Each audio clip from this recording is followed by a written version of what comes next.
Hi everyone, greetings from Glow Media. This is Dr. Jigar Shumali, consultant nephrologist and transplant physician, Venus Kidney Hospital, Ahmedabad and Nadia. आज हम जिस topic का discussion करने जा रहे हैं वो है एक मेडिकल इमरजेंसी जो हम डायलिसिस थेरेपी के दरमियान फेस करते हैं और ये है वीनस नीडल डिसलॉजमेंट या एसएस ब्लड लाइन सेपरेशन। उसको डिस्कस करते पहले हम ये एक सिचुएशन देखते हैं। इस सिचुएशन में हमें एक पेशेंट दिख रहा है जिसकी वीनस नीडल आउट होने की वजह से यहाँ पे पूरा ब्लड एक्यूमुलेट हुआ है। तो अब ये सिचुएशन क्या थी एग्जैक्ट? तो ये एक 48 ईयर ओल्ड फीमेल थी जो बेसिकली डायलिसिस में हफ्ते में 3 बार थ्रू लेफ्ट साइडेड ब्रेकियोसेफेलिक एवी फिशुला से डायलिसिस करवाती। एक दिन क्या हुआ, पेशेंट का लीम मूवमेंट हुआ अनइंटेंशनल था और उसकी वजह से नीडल निकल गई। फॉर्चुनेटली टेक्नीशियन वहीं पे सामने ही थे तो उन्होंने तुरंत ही उस नीडल डिसलॉजमेंट की जगह गॉस पीस से उसको कंप्रेस कर लिया जिससे उजिंग तुरंत कंट्रोल में आ गया। पर विद इन सेकेंड्स इतना ब्लड वहाँ पे जमा हो गया। कुछ ब्लड पेशेंट के क्लोथ में भी सोक हुआ था। वो उस टाइम की सिचुएशन। अब सोचो कि टेक्नीशियन वहीं सामने होने के बावजूद विद इन सेकेंड्स अगर इतना ब्लड निकल जाए तो कुछ और टाइम अगर ये सिचुएशन कंटिन्यू रहती तो क्या होता। तो आज हम उस चीज़ का डिस्कशन कर रहे हैं। पहली एंटिटी है वीनस नीडल डिसलॉजमेंट। तो उसमें क्या होता है, एवी फिशुला एवी ग्राफ्ट में से वीनस नीडल निकल जाती है, उसको कहते हैं वीएनडी, वीनस नीडल डिसलॉजमेंट। और दूसरी एंटिटी है एबीएलएस, इसको कहते हैं एसएस ब्लड लाइन सेपरेट। ये कब होता है कि जब डायलिसिस कैथेटर या फिशुला का जो कनेक्शन ब्लड सर्किट के साथ है वो निकल जाता है। ओके, अब ये दोनों में से कोई भी सिचुएशन होगी, भले हम उसको रेयर गिने बट ये लाइफ थ्रेटनिंग कॉम्प्लिकेशन, क्योंकि ये इतना ब्लड लॉस कर सकती है कि with in couple of seconds या थोड़े ही समय के अंदर ये पेशेंट का इतना ब्लड लॉस करवा सकती है कि पेशेंट शॉक में चला जाए। ओके, अब हम ये सोचते हैं कि वीनस नीडल कैसे निकल जाएगी। तो अगर वो खींच गई या उसका जो टैप से उसको जो कनेक्ट किया है वो प्रॉपरली नहीं हुआ तब। ओके, तो अगर वीनस नीडल निकल गई तो क्या होगा कि उसमें से बहुत जल्दी ब्लड निकलेगा, जो हमने फोटो में देखा, फिशुला से भी निकलेगा और ब्लड सर्किट से भी निकलेगा। ब्लड सर्किट में से क्या होगा, क्योंकि आर्टरी से तो ब्लड सक हो रहा है तो वो तो कंटिन्यू रहा, और वीनस नीडल से क्योंकि वो आउट है वो with in the surroundings blood को स्पिल करेगी। और फिशुला साइड पंचर थी और पेशेंट हिपेरेनाइज होगा मोस्टली, क्योंकि मेंटेनेंस हेमाटाइटिस वाले सब पेशेंट्स हिपेरेनाइज होते हैं अनप्रूव अदरवाइज।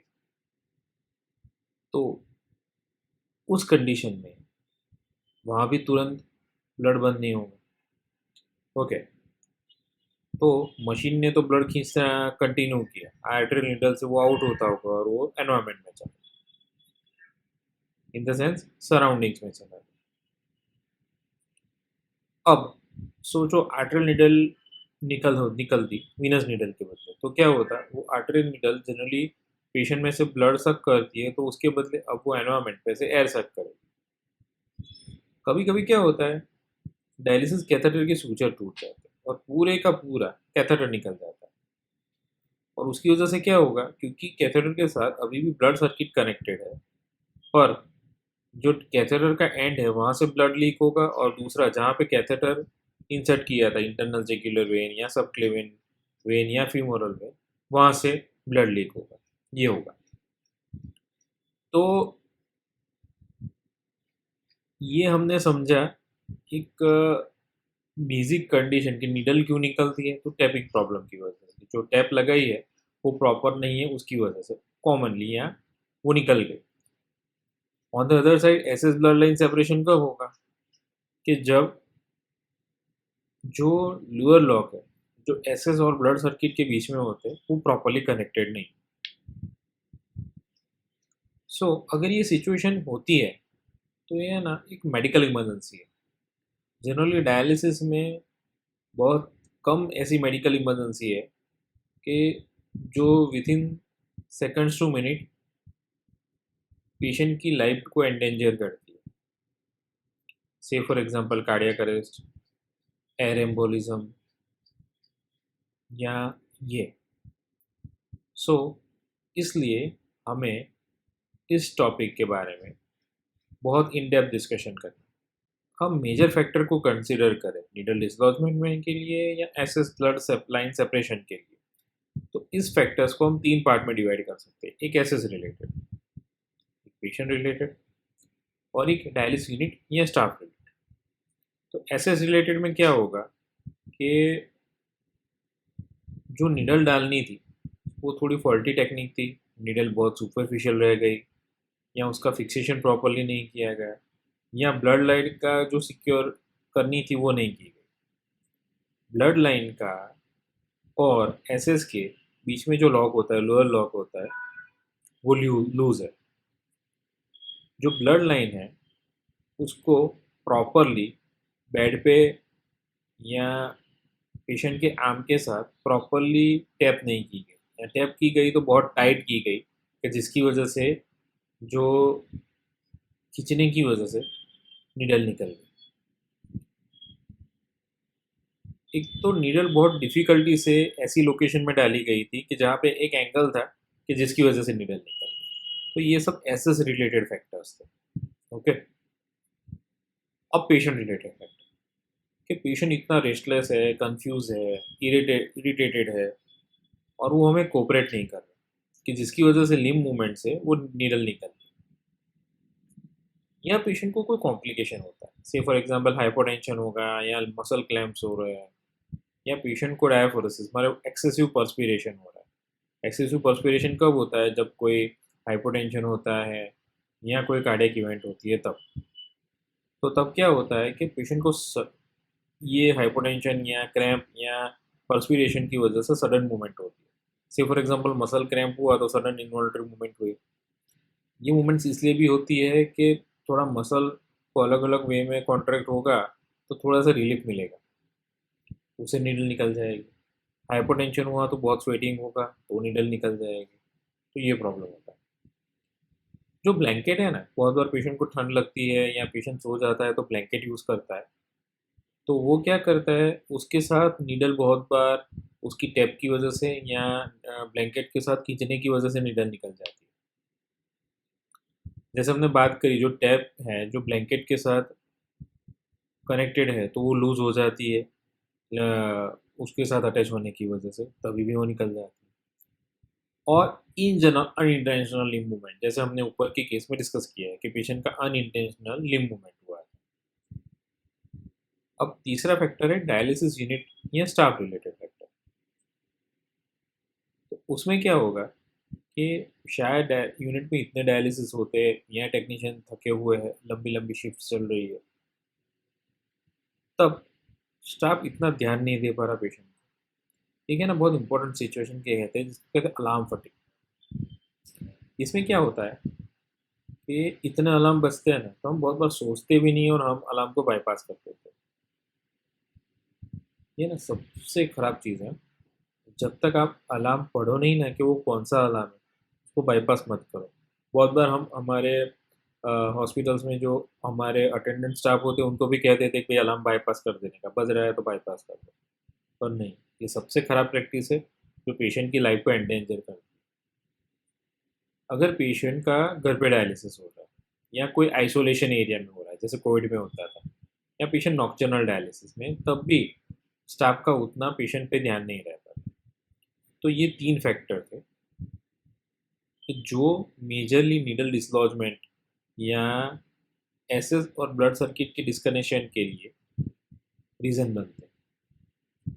अब इस ब्लॉग में हम सिर्फ नीडल डिसलॉजमेंट या एसिड ब्लड लाइन सेपरेशन का मैनेजमेंट डिस्कस करेंगे, और नेक्स्ट ब्लॉग में इसका प्रिवेंशन डिस्कस करेंगे।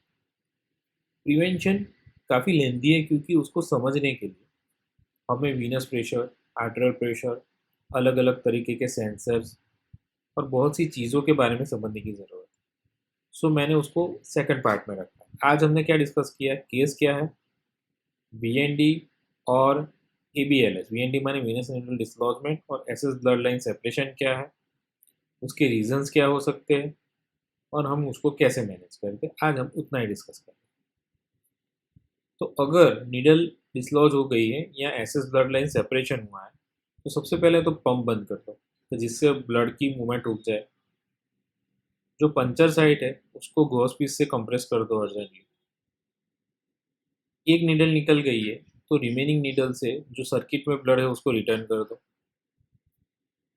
अगर ब्लड लॉस बहुत हुआ है तो अर्जेंट तो ब्लड मिलेगा नहीं, तो दूसरे एंड से नॉर्मल सलाइन को अटैच कर दो अगेन, कि जिसकी वजह से जिस तरह से हम प्राइमिंग में कैसे करते हैं ना सलाइन अटैच, उस तरह से सलाइन अटैच करके ब्लड को रिटर्न कर लो। पेशेंट का प्रेशर देखो, हीमोग्लोबिन चेक कराओ। शायद पेशेंट को ब्लड ट्रांसफ्यूजन की रिक्वायरमेंट हो सकती है, पर बहुत बार क्या होता है, सडन अभी ब्लीडिंग हो और अभी का अभी तो ब्लड मिल नहीं जाएगा। तो तब अगर पेशेंट हाइपोटेंशन में है तो उसको नॉर्मल सलाइन इन्फ्यूज़ करो। अगर नीडल निकल गई है और अगर हमें पेंडिंग डायलिसिस कंप्लीट करना है, तो हमें क्या करना पड़ेगा, वापस एक नीडल इंसर्ट करनी पड़ेगी। और उसमें हमें क्या ध्यान रखना है, एक तो हीमेटोमा ना हो जाए। हीमेटोमा होने के चांसेस क्यों बढ़ेंगे, एक तो पूरा एनवायरनमेंट थोड़ा डिस्टर्ब है, पेशेंट को नया पंचर हो रहा है, पेशेंट ऑलरेडी हिपेरिनाइज है। ये तीन रीज़न की वजह से बहुत बार ऐसे पेशेंट में हीमेटोमा बन जाता है।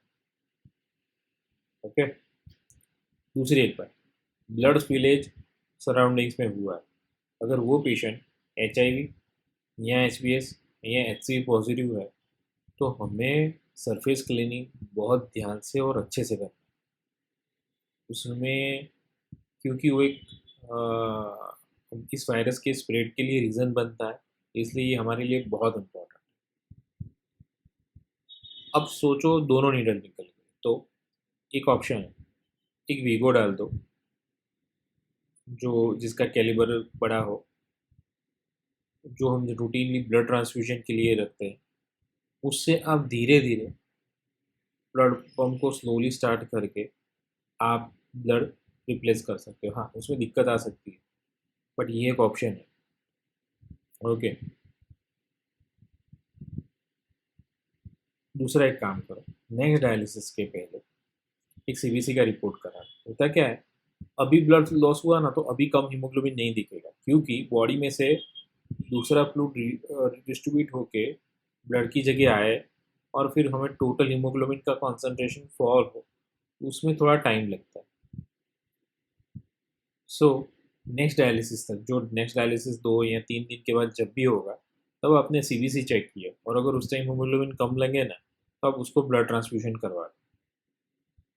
ठीक है, तो ये ब्लॉग था VND और ABLS के बारे में, मैनेजमेंट कैसे किया जाता है।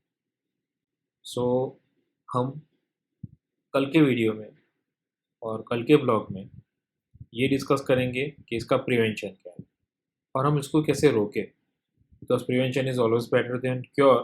तो ये हमारे लिए ज़्यादा मैटर करेगा और ये हमें कुछ टेक्निकल नॉलेज भी देगा।